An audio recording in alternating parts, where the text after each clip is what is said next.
Ауыл әкімдерінің халық алдындағы есебі басталды. Ең алғашқы кездесу өңірімізге қарасты Қырыққұдық ауылында ұйымдастырылды.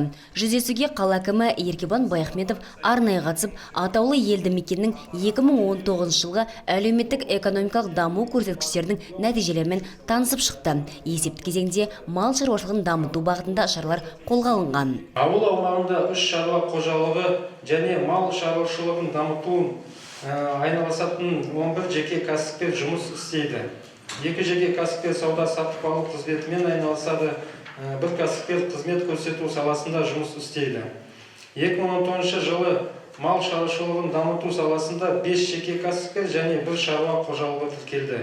Ауылды көркейту бағытындағы жұмыстар жоспарға сай орындалып, көше бойлары 2000 текше тұрмыстық қоқыстан тазартылған. Сонымен қатар, осы жылы бірқатар көшелердегі жарықтандыру желілері қалпына келтірілген.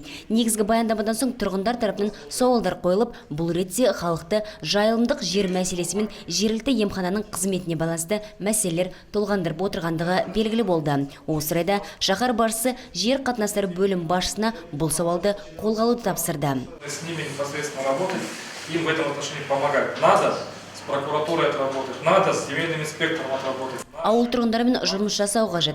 Прокуратура, жер инспекторларымен Ақкөл аудандық және жергілікті мамандармен қолданбайтын жерлерді тіркеу бойынша ауыл азаматтарына көмек көрсету керек. Жаңадан жеке кәсіпкерлер, шаруа қожалықтары тіркелуде. Оларға да жер бөліп беру мәселесін басты назарда ұстау керек деп сөзін түйіндеді қала әкімі. Биылдан бастап емделуге берілетін арнайы квоталар өз күшін жойып, барлық қызметтер келісімшарт негізінде жүзеге асырылатыны да ескертілді. Дәл осы бағыттағы есепті кездесу Ақсу кентінде жалғасын тапты. Айтулы жиын жақында ғана жөндеуден өткен Ақсу мәдениет үйінде атқарылып, кент әкімі Марат Смағұлов жерлестердің алдында өз есебін жасады. В 2019 году было открыто 6 объектов малого и среднего бизнеса. 2019 жылы 6 шағын және орта бизнес нысандары ашылды. Бұл мал шаруашылығын дамыту, сауда-саттық орындары, тасымалдау және мал жаю бойынша қызмет көрсету саласы деп отыр кент әкімі. Ақпарат барысында белгілі болғандай, өткен жылы Ақсуда жаңа демалыс орны Грин Парк қолданысқа беріліп, көпшіліктің көңілінен шығып үлгерген. Я думаю, сейчас уточнения будут, мы тоже постараемся ваш парк насытить малыми формами. Алдағы уақытта бюджетті нақтылау барысында осы паркке шағын формаларды орнатуды қарастырамыз. Балаларға арналған әткеншіктер, ойын алаңдарын қойып беруге болады. Егер ақпан айындағы бюджетке енгізілсе, жаз айларында демалыс орнында қосымша ойын алаңдары пайда болады, деді Еркебұлан Баяхметов. Аптаның сейсенбісінде өткен кездесулер барысын Заводской кентіндегі жиын тәмамдады.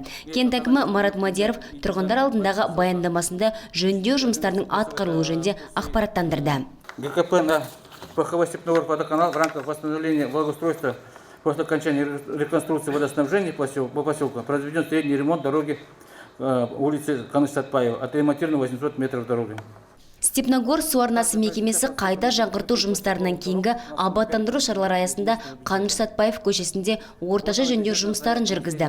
Қалпына келтірген жолдың ұзындығы 800 метр. 2020 жылы Бауыржан Момышұлы көшесінде ағымдағы жөндеу жұмыстарына жалпы сомасы 15 миллионға бюджеттік өтінім берілді. Осылай деп мәлімдеген кент әкімі жоба мақұлданса, жөндеу жұмыстары биыл басталатын алға тартты. Бұл тұрғыда қала әкімі үстіміздегі жылы көшелерді жарықтандыру бойынша жұмыстар жүргізілетін атап көрсетті. В этом году дополнительно поработаем по освещению поселка с вами.